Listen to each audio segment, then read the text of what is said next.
Okay, the second witness in the Lizzie Borden trial in 1892, Fall River, Massachusetts, is Mr. Sawyer.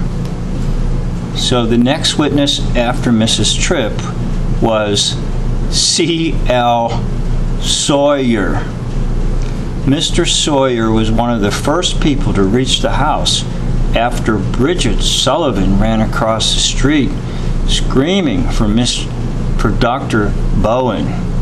He went in through the side door and saw Mr. Borden lying dead on the sitting room sofa. He was questioned first in regard to the time. He said that he passed the house first about 11:10 o'clock, and then the Sullivan girl was coming out after Dr. Bowen. He ran into the yard. He was sure it was not later than 11:14 o'clock when Dr. Bowen came across the street on the run. All right, now,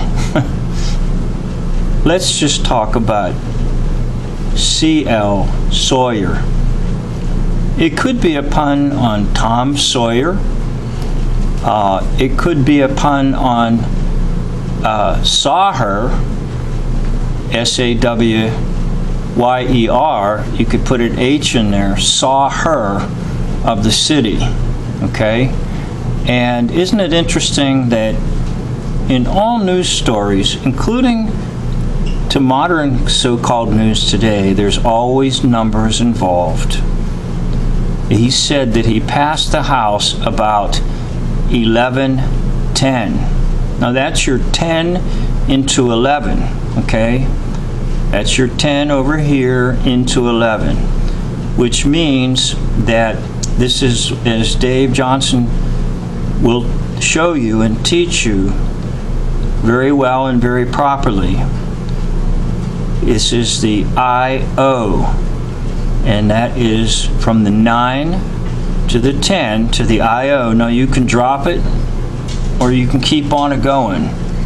And so when you go into the 11, that's now you keep going. That's from the 9 to the 11, which is a death code, by the way. So he's certain that he passed the house about 11:10, but he was sure it was not later than 11:14